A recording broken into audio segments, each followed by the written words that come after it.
When I was in my early 20s, I was visiting my friend in his hometown of Cobourg, Ontario.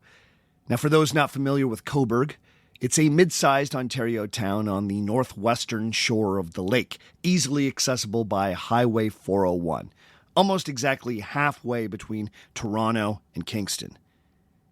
Now, Cobourg's not a big town, but with a population of roughly 20,000, it isn't an especially small town either.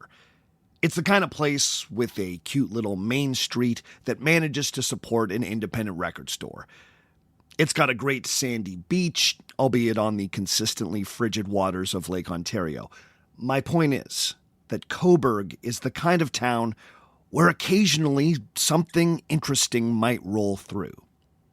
And indeed, that weekend that I happened to be in Cobourg, something interesting did roll through. A musical child prodigy was touring the province with his dad, playing mid-sized halls in towns just like Cobourg. This young man was only about 11 years old. Maybe he was 12. But he had mastered the blues guitar. He could rip through the Muddy Waters, Howlin' Wolf, and B.B. King catalogs. And even better, he could sing. The kid clearly had an ear and had studied those old records very closely. At the tender age of 11, he learned how to belt it out just like his musical heroes. Now, my friend and I were curious. Both of us were guitar players, both of us were music obsessives, and both of us were looking for something to do in Cobourg that night. So hey, why not? Let's go check out this hotshot kid and see what he's got. And sure enough, this kid lived up to his promise. He could shred. He had learned all the techniques needed to squeeze a fairly good blues sound out of a Fender Stratocaster. He had also clearly gone to the Buddy Guy school of bluesman charm. The kid knew his scales. As for the singing, well, it's always a little dicey when any white person decides they're going to do a Howlin' Wolf impression, but I will remind you that this kid was like 11, and his approach was respectful. It was also impressive to hear such a huge voice come out of such a small body. A highlight was his take on Robert Johnson's Stones in My Passway, a song whose emotional core is hard to access for most musicians, let alone an 11-year-old kid. But for all the talent clearly possessed by this child, the show kind of ran out of steam. Now, I don't want to come off as cruel or overly critical of this kid. I mean, I was impressed, but I got to tell you the truth. He played a long set, like easily an hour and a half. And once you got over the initial novelty of this kid shredding the guitar, the performance got a little repetitive. Every song featured an extended guitar solo, which over the course of a long show tends to produce diminishing returns. After 2 or 3 numbers, you kind of got a sense of what the kid could do. For me, the show jumped the shark when the young performer pulled out a small Irish tin whistle and embarked on a long improvisation while his devoted dad laid down the chords behind him. I think we were some 6 minutes deep into that number when I turned to my friend and said, "Damn, this is an ambitious penny whistle solo." The thing about the penny whistle is that a little goes a long way. Now, of course, I had to cut this kid some slack. He was a kid after all. We were there to marvel at a talent uncommon in someone that young. An indulgent penny whistle solo kinda comes with the territory. Quibbling with the inventiveness of the guitar playing would be missing the point. It was remarkable that he could do it at all. Can we really demand both competence and originality from someone who is 11? But this is the conundrum posed by the child prodigy. Is the point to enjoy the music or gawk at the attraction? If we're being honest, it's a little bit of both. This is one of the reasons why my heart goes out to the preternaturally talented children of the world. If from a young age you get showered with attention for mastering a skill that many adults find difficult, what happens when you become an adult and that attention becomes harder to capture? You may discover as you creep towards the age of 18 that your audience is less indulgent of a 7-minute penny whistle solo. The very skills that seemed so impressive when you were young might be met with a shrug when you're grown. I can understand why so many talented kids have a hard time sticking the landing of the transition to adulthood. Now, have no fear. The young man I saw play in Coburg all those years ago was a lad named Jimmy Bowskill, and I'm happy to report that it seems like he did stick the landing.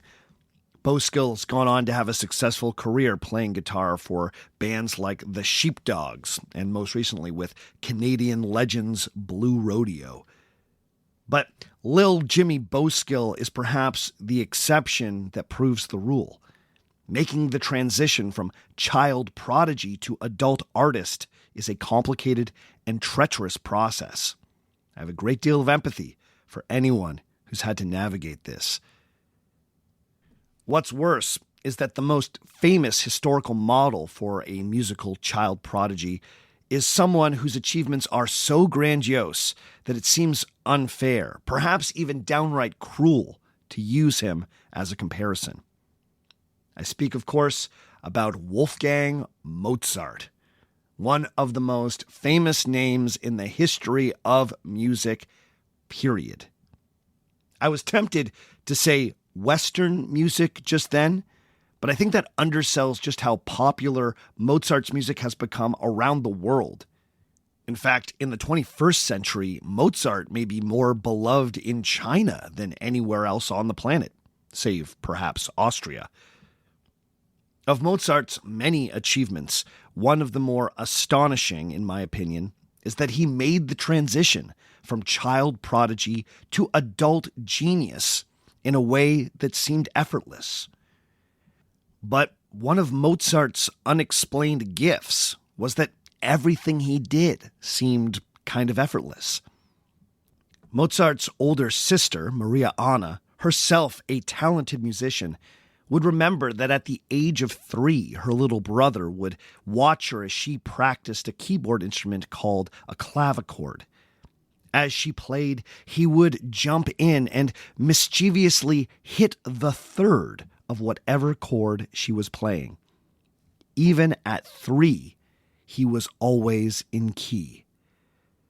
By the time he was 4, Maria Anna Mozart would remember, quote, "He could play the instrument faultlessly and with the greatest delicacy and keeping exactly in time," end quote.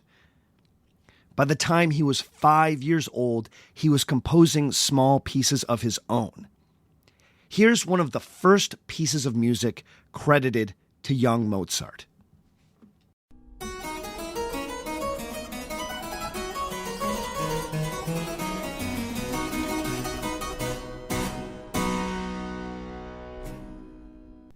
Whoa.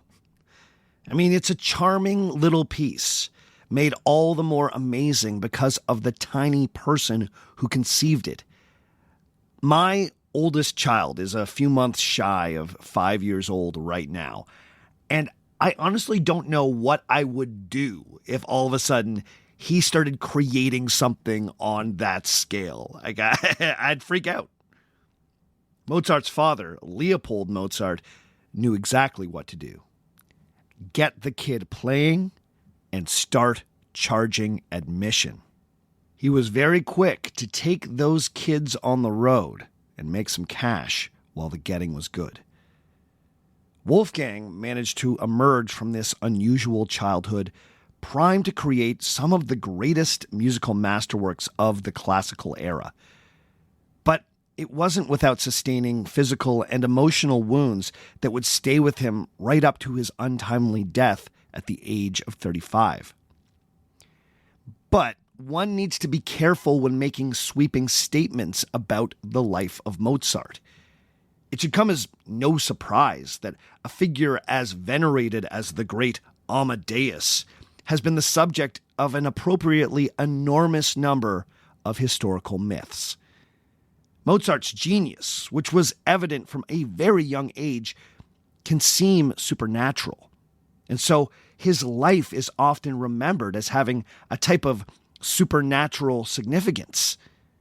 This began early with his father's P.T. Barnum-esque marketing for his touring musical act. It developed midlife as Mozart's contemporaries began to marvel at the remarkable quality of his work. But the myth of Mozart really came into its own after the composer's life was cut short at the age of 35. Within a generation, his admirers were working to canonize him as a god of music, while amateur sleuths brooded over the strange circumstances of his death. They would concoct elaborate conspiracy theories to explain why one of the age's greatest artists had been struck down before his time. Mozart's biographies can be bloated with wild hyperbole, two-bit armchair psychology, and paranoid suspicions of secret enemies hiding behind every Viennese curtain. Is there a man behind all that myth? Let's find out today on Our Fake History.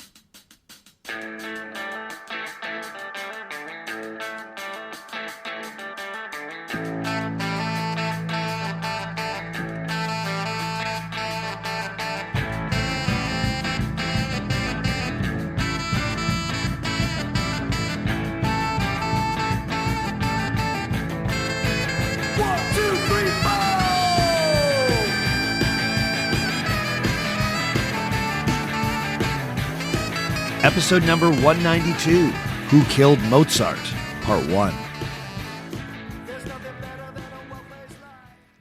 Hello and welcome to Our Fake History. My name's Sebastian Major, and this is the podcast where we explore historical myths and try to determine what's fact, what's fiction, and what is such a good story that it simply must be told. Before we get rolling this week, I'd like to remind everyone listening that an ad-free version of this podcast is available through Patreon. Just go to patreon.com/ourfakehistory and start supporting at $5 a month or more to get an ad-free feed and a ton of extra episodes. This includes my most recent extra featuring my talk from the 2023 Intelligence Speech Conference and the upcoming patron-selected extra on Merlin the Wizard that is coming very soon. If that sounds interesting to you, then please head to patreon.com and find the level of support that works for you. I'd also like to remind everyone that all sorts of Our Fake History merch is available at the TeePublic store. Go grab an OFH t-shirt, baseball tee, tote bag, or just a sticker to pop in the stocking of the OFH fan in your life. The easiest way to get there is go to ourfakehistory.com and then follow the link directly to the store. You may have noticed that I've got a little more gravel in my voice this week. I've been nursing a sore throat, but hey, the show must go on, so hopefully it's not too distracting. This week, we are beginning a new trilogy on one of the most celebrated composers in all of human history, Wolfgang Mozart. Mozart's music has become a cornerstone in what we think of as the Western musical canon. In many ways, his art has transcended the time and place that it was created. We've spoken before about how some figures grow larger than the milieu that produced them. The example that always springs to mind is how Muhammad Ali was bigger than boxing. I think back to our Houdini series, and I made the case that Houdini was bigger than magic. By the same token, I think you could argue that Mozart is bigger than classical music. The rule of thumb for this is whether or not the figure's name is well known by people who generally don't follow whatever it is that makes them famous. Even people that don't follow basketball know who LeBron James is. People who don't usually care about martial arts are aware of Bruce Lee. You may have never once listened to classical music, but there's still a very good chance that you've at least heard of Mozart. In fact, there's a very good chance that you've heard Mozart and not even known it. There are motifs from his music that have been used so often in movies, TV, or commercials as an easy stand-in for the entire genre of classical music that Mozart truly has become part of the water that we swim in. How often are you watching something that's trying to evoke an air of refinement, and right on cue, the orchestra plays this little number?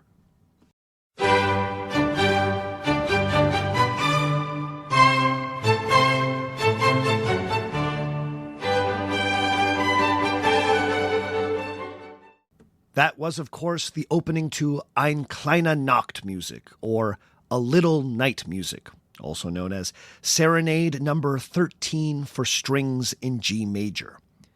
I would wager it's one of the few pieces of classical music that most people could confidently hum along to, at least for the first few bars. In 2023, that puts it in pretty rare company. Unless you're a real connoisseur or a student of music history, then I would guess that the only other singable motif written over 200 years ago you've got in your catalog is Ludwig von Beethoven's Bum Bum Bum Bum. But beyond the ridiculously ubiquitous A Little Night Music, the Mozart catalog runs incredibly deep. Over the course of his brief 35-year life, the Salzburg-born musician composed a staggering amount of music. The official catalog of Mozart's music is known as the Köchel catalog, and forgive my German pronunciation. This is named in honor of the first amateur archivist who attempted to arrange all of Mozart's music chronologically, giving each piece a number known as the Köchel number, or the K number. K number 1, Mozart's first known composition, was written when he was just a boy of 5 years old. Mozart's final piece, the famous unfinished Requiem, is K 626. That's right, 626 original pieces of music. And some scholars are comfortable with the more liberal count that includes smaller or unfinished pieces that place the number at closer to 800.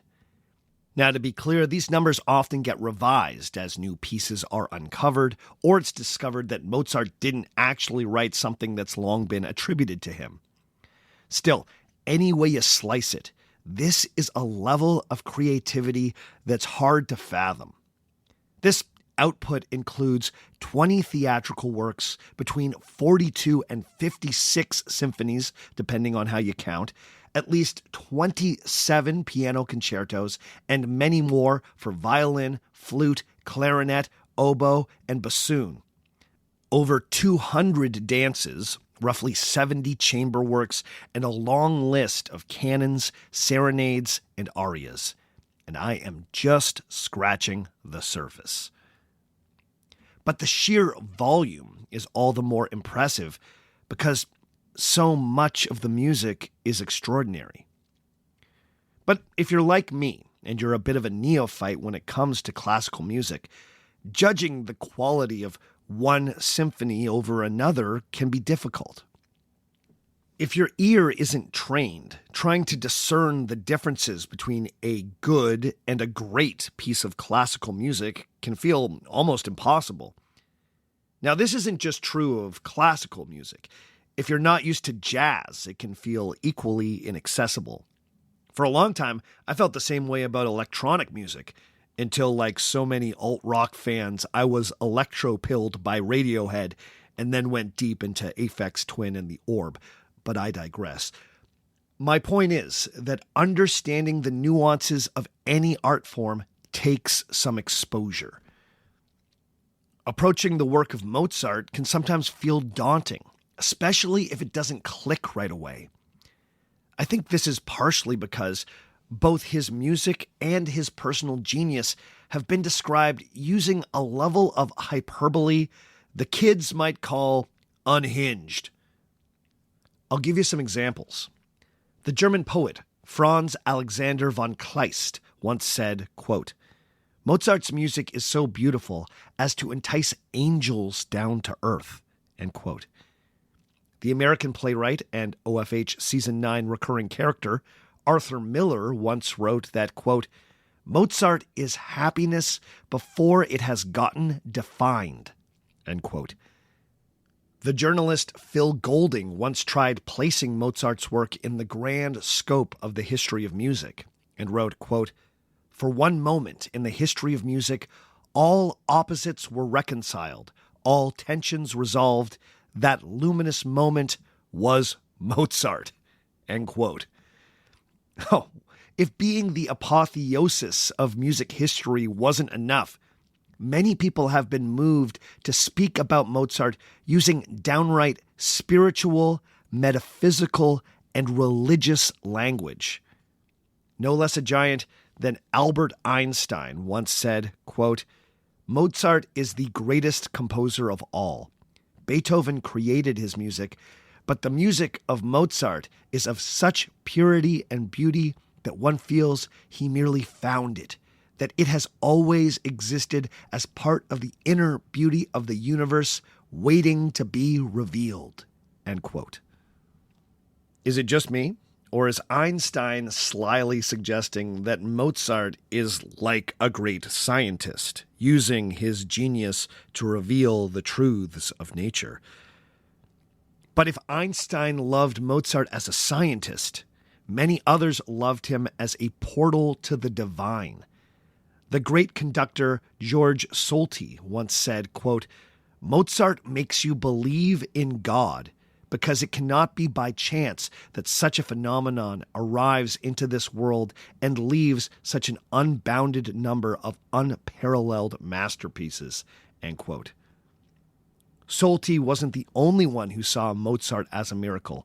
The famous Russian composer Tchaikovsky pulled no punches when he called Mozart, quote, "the musical Christ," end quote. This is a key component to the Mozart myth. The idea is that Mozart's genius was so great that it wasn't even human. He was often described simply as a vessel for God's divine inspiration. This is compounded by stories that suggest that Mozart didn't need to work at his art. The brilliant pieces of music just flowed out of him. Mozart biographer Maynard Solomon explains, quote, "Mozart's creativity came to be considered as the product of forces external to him. He was regarded as a receptive, neutral instrument or vessel of a vital, perhaps divine force. He was thought to have written music automatically because that was his instinctive nature, to make music as a silkworm spins silk." In the early 1830s, the famous German poet and author Goethe even intimated that Mozart's creativity might be due to an otherworldly, perhaps even demonic element, end quote. Be his inspiration angelic or demonic, the myth would have us believe that Mozart, the man, had little to do with it. This myth fits well with another well-worn Mozart myth, that he was a kind of idiot savant, a buffoonish, potty-mouthed party boy who never really grew up and remained an incorrigible man-child to the day that he died. In this formulation, the great art happened in spite of its creator. Now, as I hope to show you in this series, Mozart kind of was a potty-mouthed party boy, but characterizing him as a perpetual child is an unfair exaggeration. Also, while Mozart's talent was truly remarkable, to suggest that he didn't work at his art is frankly ridiculous. But these are just a few of the many misconceptions that are out there about Wolfgang Mozart. Every stage of his life is riddled with legends and tall tales. Be it his childhood as a traveling musical prodigy, his tumultuous adulthood working as a composer, or his untimely death, there are no shortage of myths, exaggerations, and full-on conspiracy theories to sort through. So let's dive in, starting with a piece of Mozart mythology that is weirdly personal.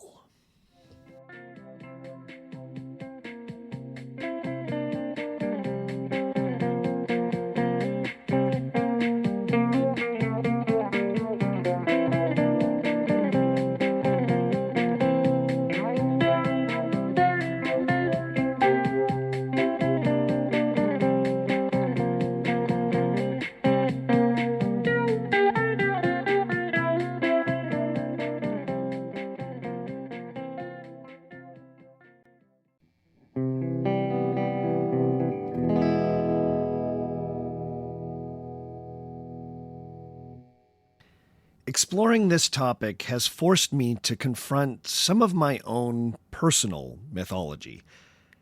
As dedicated listeners to this podcast may know, my middle name is Amadeus, in reference to Wolfgang Amadeus Mozart, but actually in reference to the 1984 Milos Forman film Amadeus.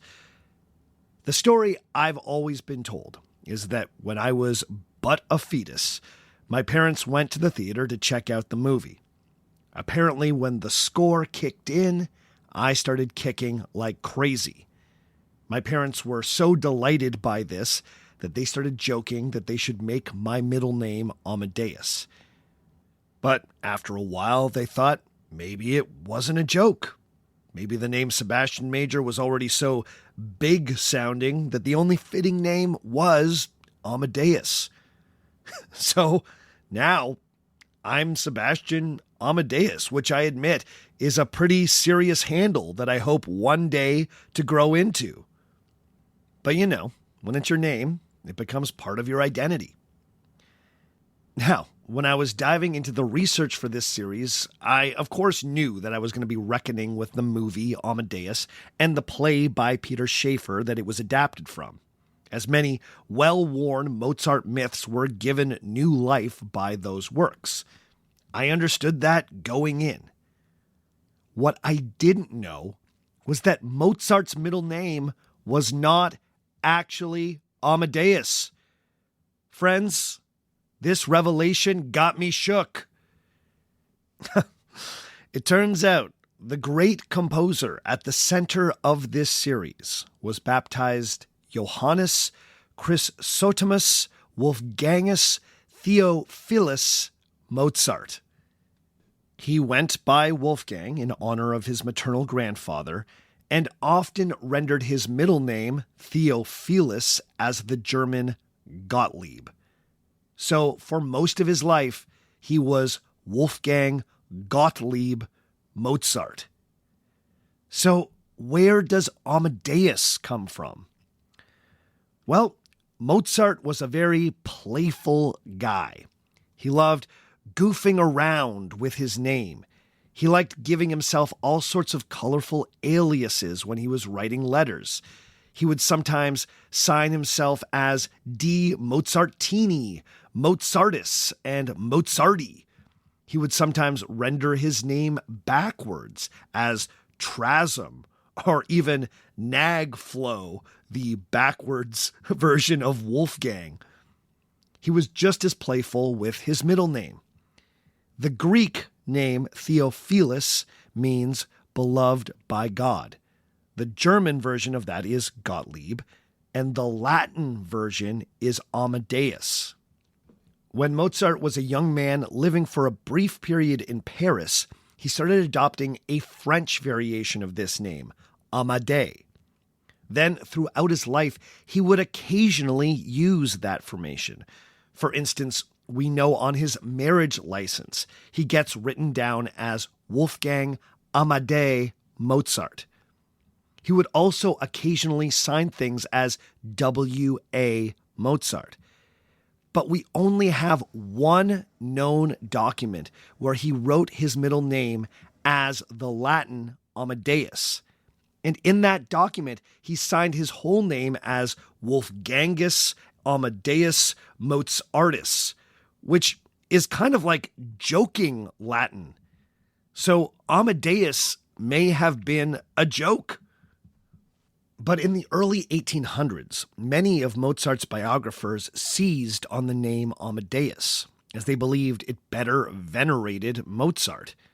They liked the Latin form of beloved of God, and it fit with the growing myth that Mozart had been a vessel for divine inspiration.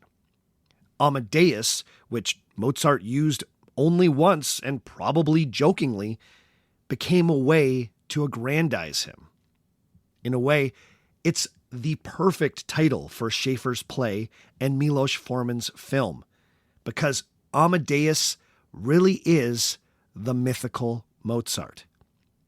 But man, learning that my name is deeply connected to a historical myth, I mean, I'm still kind of spinning from that one.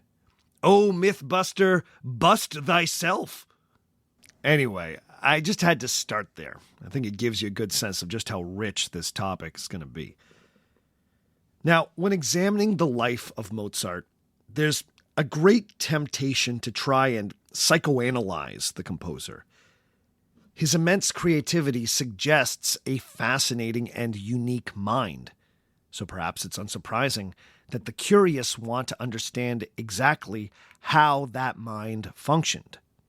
Many have assumed that looming large in the psyche of Wolfgang Mozart was the presence of his father, the overbearing Leopold. This is famously one of the themes in the film Amadeus. And if you haven't seen Amadeus, please, you should check it out. It's a lot of fun. It makes a great companion piece for this series.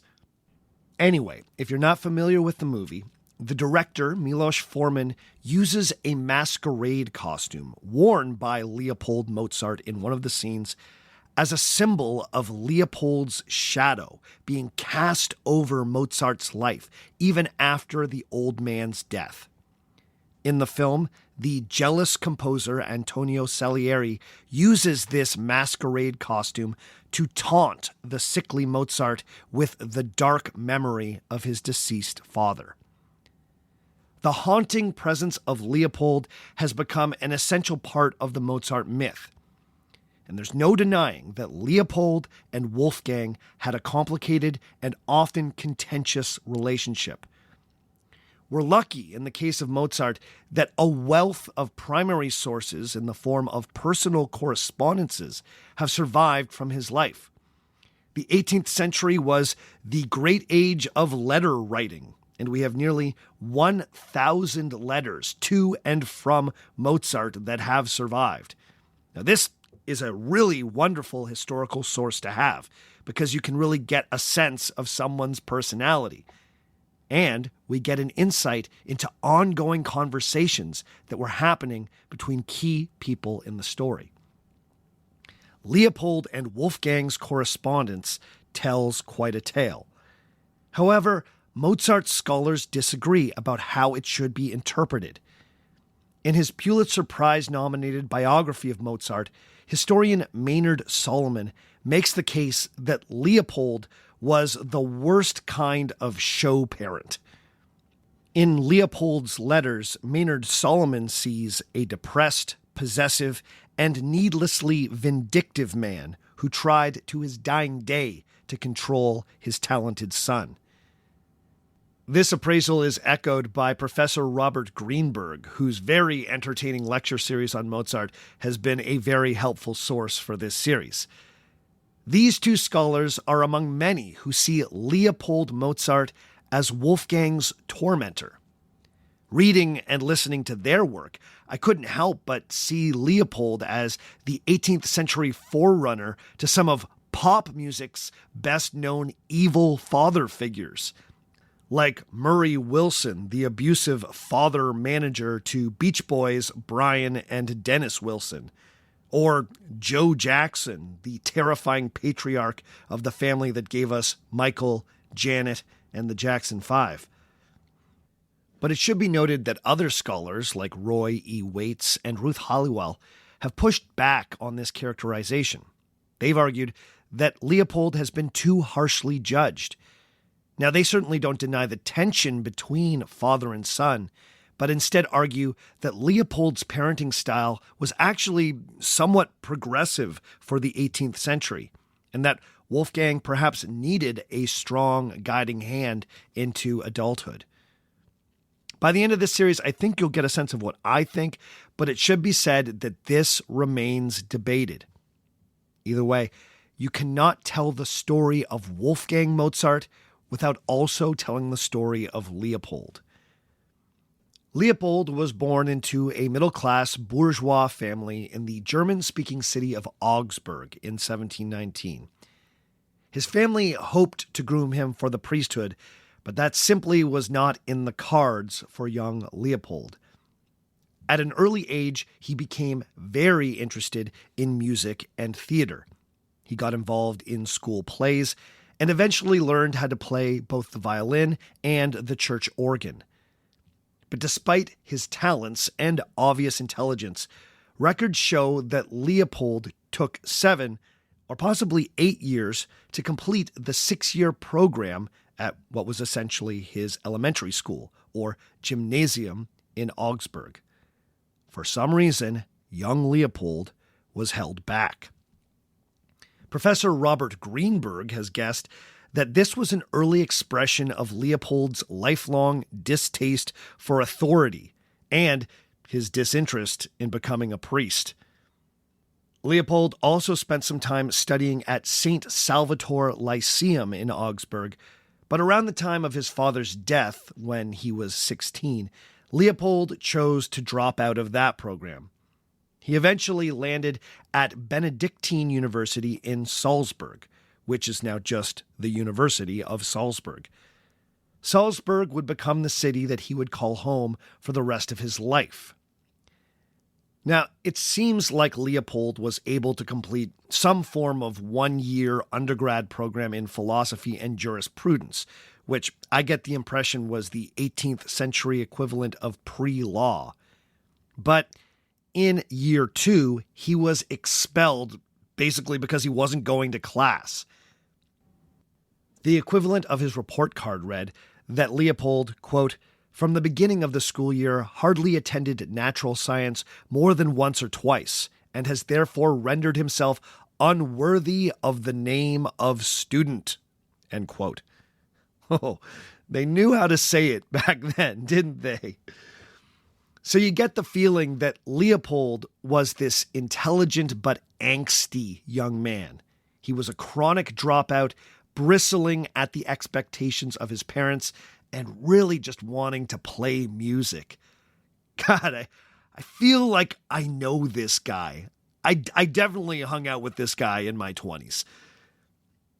After being kicked out of university, Leopold took a swing at sustaining himself as a working musician, much to the chagrin of his mother. But to his credit, he managed to find a pretty solid job, working as a violin player and a valet for a Salzburg aristocrat named Count Johann Baptist. After a few years entertaining the Count and writing some original compositions, Leopold was able to snag an even more prestigious gig, playing violin at the court of the Prince Archbishop, Salzburg's leader at the time. Remember, in the 18th century, the modern nations of Germany and Austria had yet to take shape. Salzburg was an independent city-state within the loose confederacy of the Holy Roman Empire. Their local prince was known as the Prince Archbishop. While in the service of the Prince Archbishop, Leopold would eventually rise to the position of Deputy Kapellmeister. That is the person second in command of the chapel choir. The fact that he was never promoted to the top job of Kapellmeister was always a bit of a sore spot. Now, sometimes Leopold flippantly gets called a failed musician or a struggling musician, but neither characterization is really fair. As far as careers in music went in the 18th century, being a reasonably high-ranking court musician was a pretty good gig. Leopold supported his family, playing the violin and composing music. So, in that sense, he made it. But Leopold was not a famous musician. His original compositions were known and were sometimes performed outside of Salzburg, but they were generally understood as competent but not particularly exciting. Now, along the way, Leopold met and married Anna Maria Pertl. Just like everything Leopold did, his family in Augsburg did not approve of this coupling. Pertl's family, while once well-to-do, had lapsed into poverty, and Mama Mozart didn't want Leopold marrying a poor girl. She did not give her blessing to this marriage, and even withheld a 300 florin dowry that she had given to all of Leopold's siblings when they had married. Leopold fumed about this in a letter to a friend, writing, quote, "I have received nothing. If she fails to give the money, she can go to hell today or tomorrow." End quote. Leopold meant that too. After being denied the dowry, Leopold shunned his mother and neither spoke to her nor wrote her for the remaining 19 years of her life. Leopold did not take insults lightly. But, once again, we need to resist the urge to try and psychoanalyze Leopold. But it's hard not to see all of this resentment and this particular connection between money and parental approval affecting how he treated his own children. But as I'm saying this, I feel like I'm walking into the territory of historical myth-making. The father-son narrative is kind of a cliche, isn't it?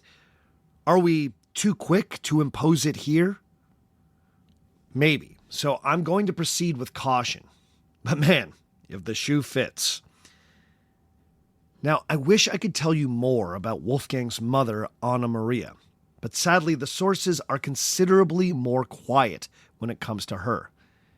We know that she was a devoted wife and mother who instilled in her children the importance of obedience to their father. Now, I'm sure she was a more nuanced person than that, but sadly, very little has come down to us about her. But speaking of children, Anna Maria would end up giving birth to 7 children over the course of her marriage to Leopold. But tragically, only 2 would survive beyond their first year of life. Now, of course, infant mortality was far more common in the 18th century. But man, losing 5 kids is losing 5 kids.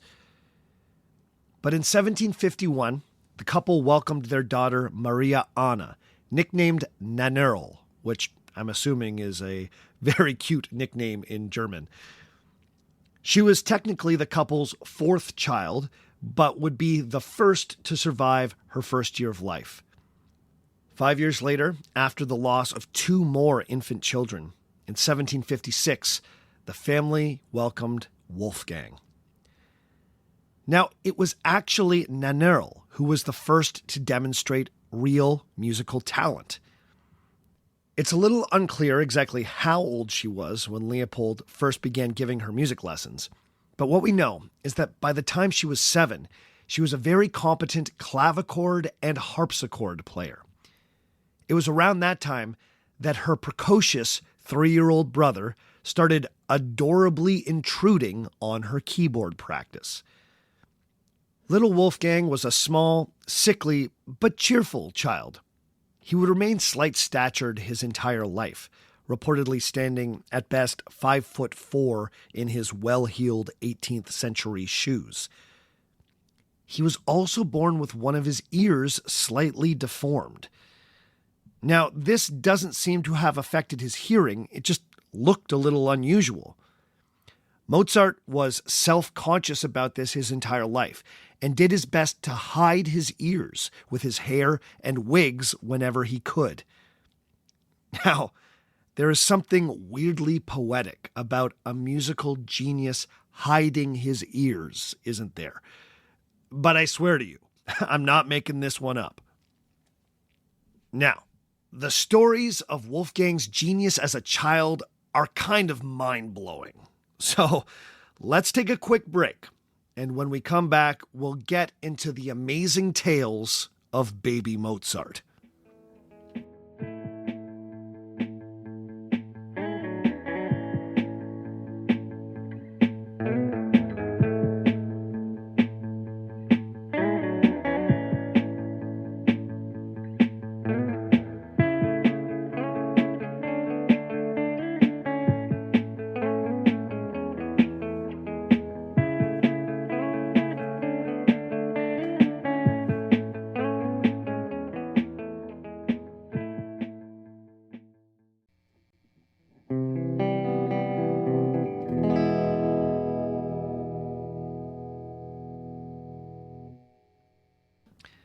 The stories of Mozart's early genius often sound like they're myths, but in many cases, they're fairly well attested to.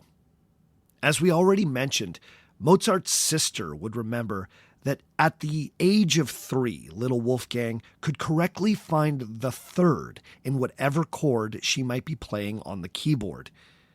This was presumably before he knew enough about music theory to know that the harmonizing note he was hitting was technically a third. This was just coming naturally. By the age of 4, he could quite competently play the same keyboard instruments that his sister had shown so much talent on. He could confidently play all the pieces that his older sister, 5 years his senior, could play. It was at that time that Wolfgang started to compose his own short pieces. Now, I already played one in the introduction, but here's another little piece by the 5-year-old Wolfgang to give you a sense of what he was up to.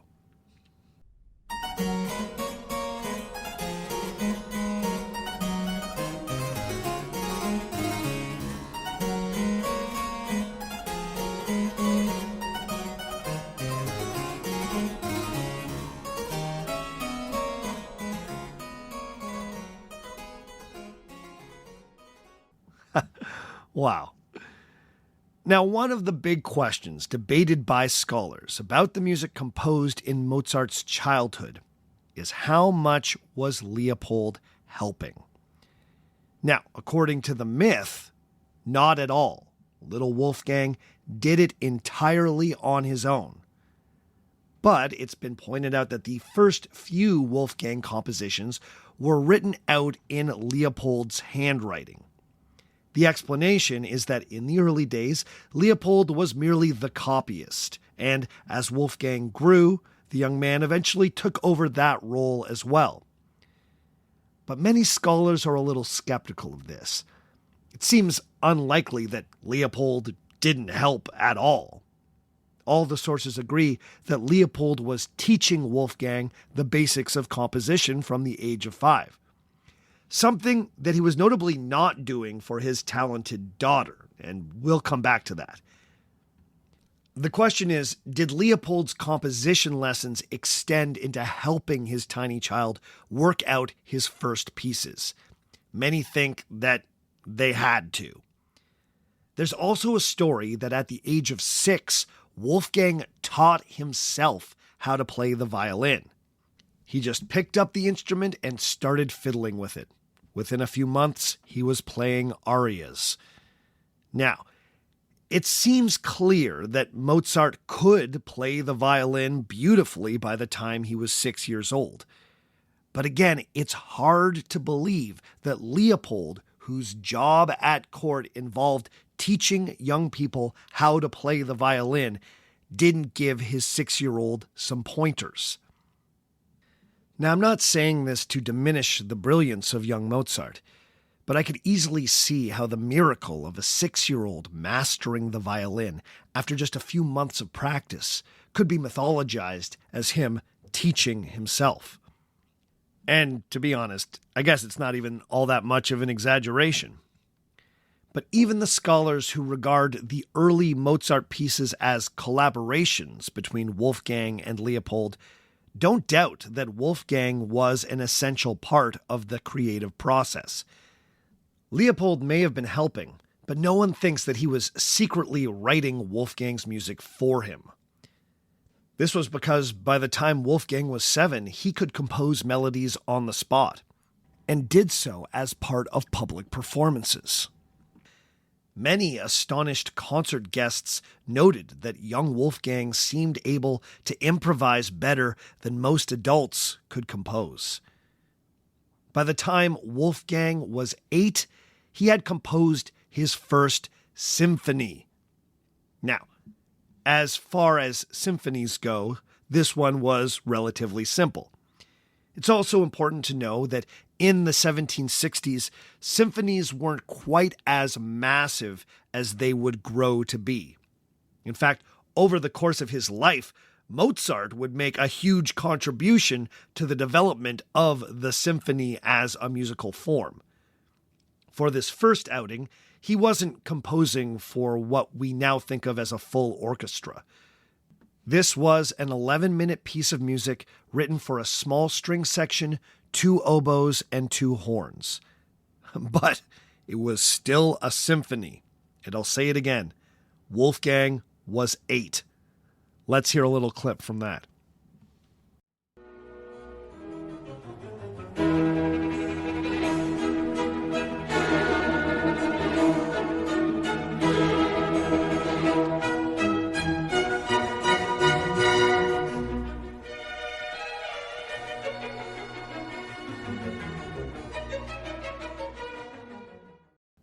"8 years old. It boggles the mind." Now, to give Leopold Mozart some credit where credit is due, when his children were young, he was, by all accounts, an exceptionally attentive and loving father. Not only was he teaching his children music, but he was also effectively homeschooling them in all the other subjects children were expected to learn about in the 18th century. Aside from being a musical prodigy, little Wolfgang also showed a talent for learning languages. By the age of 7, he was conversant in German, Italian, French, and had a good working knowledge of Latin and English. Leopold has been saddled with the reputation of being an uncompromising taskmaster when it came to his children's education. But Mozart expert Roy E. Waits has pushed back against this. Based on the recollections of Nannerl and evidence found in his children's workbooks, Leopold was actually fairly progressive as both a parent and a teacher. In an age when corporal punishment for children was not only accepted but recommended, Leopold chose not to discipline his children physically. Neither Wolfgang nor Nannerl would ever remember being struck by either of their parents, which was frankly unusual in the 18th century in Central Europe. Roy Waits has also argued that Leopold was an innovator when it came to musical education. When teaching composition, the norm was to have students copy out various examples of different harmonic structures and then have them imitate the model. Leopold instead encouraged originality and creativity right from the outset.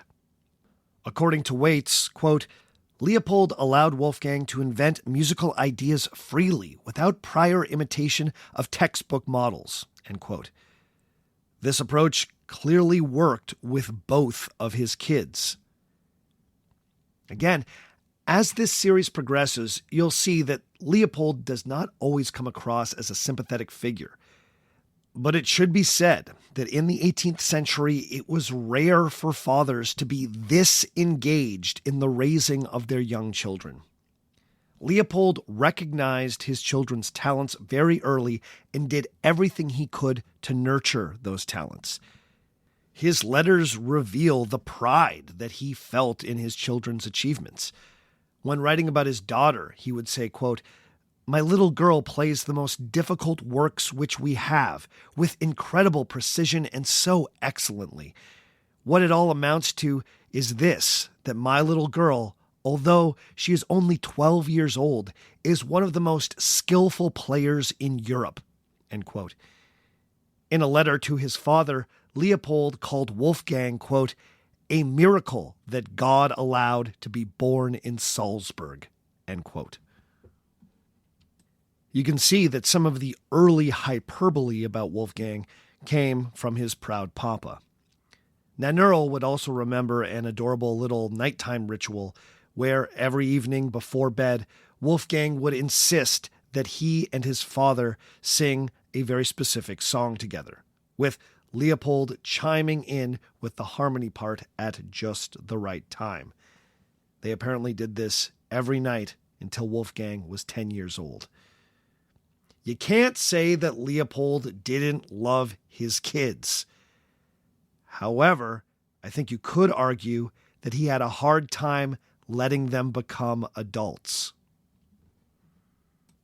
The family myth about Wolfgang was that he was a perpetual child who always needed the guidance of a parental figure. But many scholars, especially Robert Greenberg, have completely rejected this idea. Greenberg has argued in his lecture series that Leopold certainly treated Wolfgang as a perpetual child, but that as an adult, Mozart was far more capable and self-reliant than the myth would have us believe.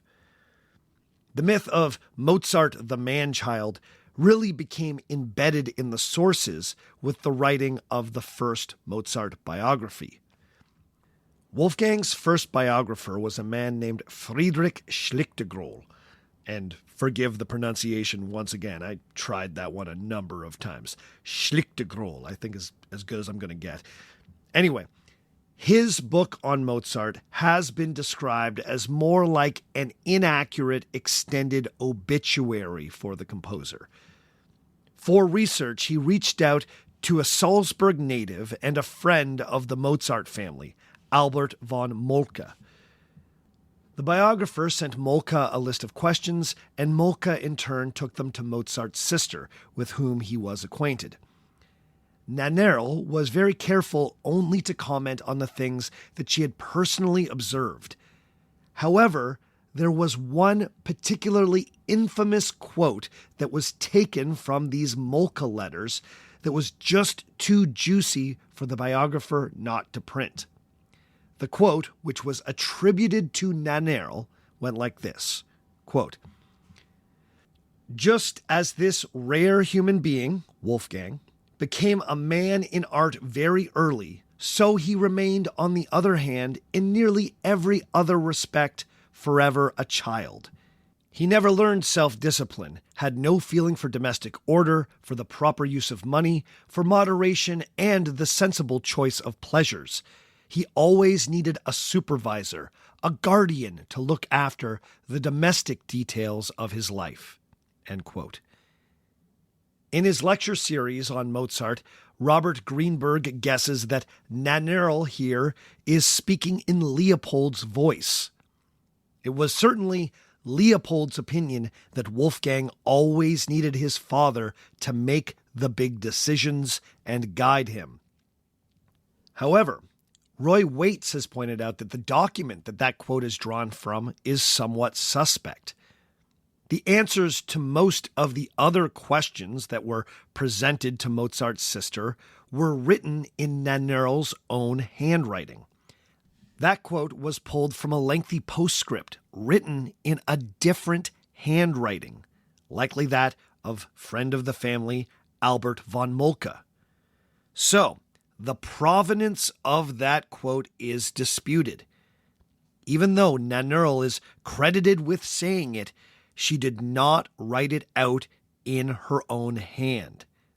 It's therefore possible that the quote was invented by Moltke. But why would he do that? Well, that's less clear. Perhaps it was to better enshrine his friend Leopold's perspective in the historical record. But that is just a guess. Still, it's worth noting that the key piece of evidence that's often used to argue that Mozart was a man-child comes from a somewhat dubious source. But of course, when challenging that perception of Mozart, we need to be careful not to overcorrect. By all accounts, as an adult, Mozart had a playful, even mischievous streak, and a fairly wacky, often scatological sense of humor. So while we should be skeptical of claims that he couldn't take care of himself, there is a youthful exuberance that comes through in Mozart's letters. I mean, honestly, Wolfgang sounds like he would have been a good hang. In a way, it's amazing that Mozart kept this youthful verve, because his childhood was anything but typical.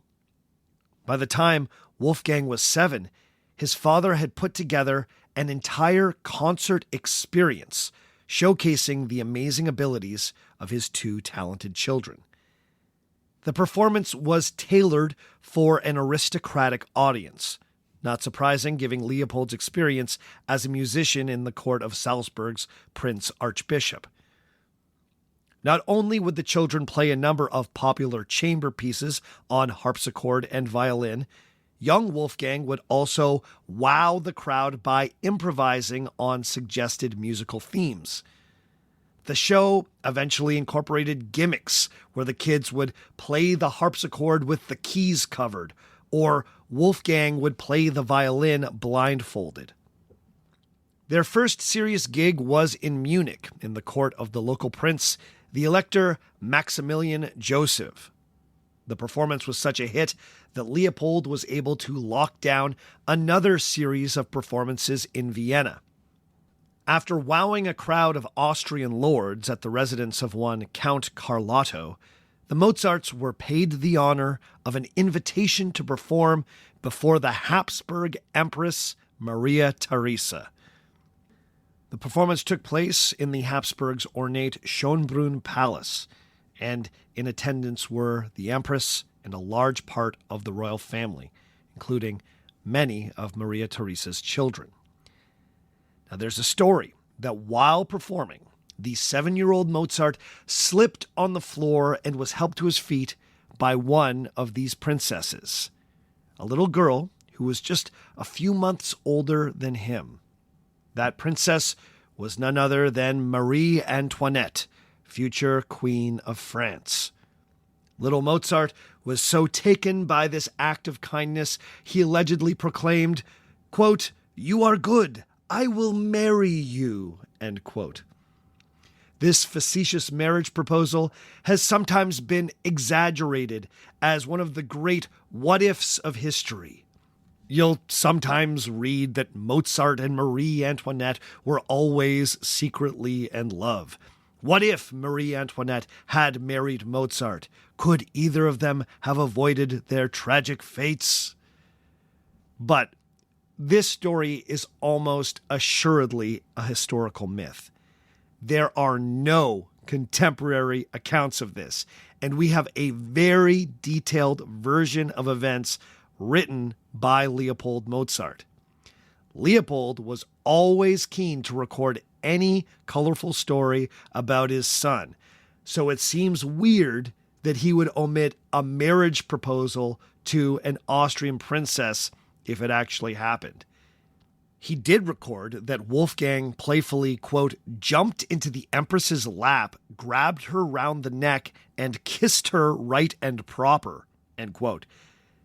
Now, even this story needs to be handled with care, because jumping on the Empress and kissing her without permission would have been a fairly brash breach of protocol. But that's the story that Leopold wrote down. The fact that he includes that somewhat unbelievable story, but says nothing about Wolfgang proposing to Marie Antoinette, means that it almost certainly did not happen. In the end, the performances in Vienna were so successful that Leopold knew that he could take this show on the road and really cash in on his children's talent. So when Maria Anna was 11 and Wolfgang was 7, the family set off across Europe as a traveling family band. The first tour would keep the Mozart family away from Salzburg for 3 solid years. The musical Mozarts were about to become the talk of aristocratic society. But many musicians were suspicious. How was it possible that these children were able to do the things that they claimed? There had to be something afoot. There had to be some sort of trickery. With so many skeptics, it's perhaps no wonder that Leopold started to get paranoid. Would the greatness of his children be undone by a malicious conspiracy? Okay, join us again in 2 weeks' time when we will continue our series on Mozart. Hopefully by then, my voice will be fully repaired. Before we go this week, as always, I need to give some shout-outs. Big ups to Howard Levant, to Crooksy, to Nick, to David Garcia, to do an episode on the Grand Catalan Company. I mean, I'll consider it. To Amber Bradley, to Brian Wendland, to Andre Camo, to Joy DeVito, to Sydney Steiner, to Brendan Grant, to Brandon Disler, to Mark Renault, to Chad Noy, to Ricky Odell, to Caleb, to Don Munzer, to Rudiger Wetzel Piewald, and to Gina Nuremberg. All of these folks have decided to pledge at $5 or more every month on Patreon, so you know what that means. They are beautiful human beings. Thank you, thank you, thank you to everyone who continues to support this show at every level. I really appreciate it. If you ever want to get in touch with me, please send me an email at ourfakehistory@gmail.com. Find me on Facebook at facebook.com/ourfakehistory. Find me on Instagram at ourfakehistory. Find me on Twitter at ourfakehistory. Find me on TikTok at ourfakehistory. I'm everywhere, baby. As always, the theme music for the show comes to us from Dirty Church. Check out Dirty Church at dirtychurch.bandcamp.com. Normally, I would say that all the other music you heard on the show today was written and recorded by me, but this time, that's not true. A number of the pieces you heard today were composed by Wolfgang Gottlieb Mozart, but all those other pieces were recorded and written by me. My name is Sebastian Amadeus Major, and remember, just because it didn't happen doesn't mean it isn't real.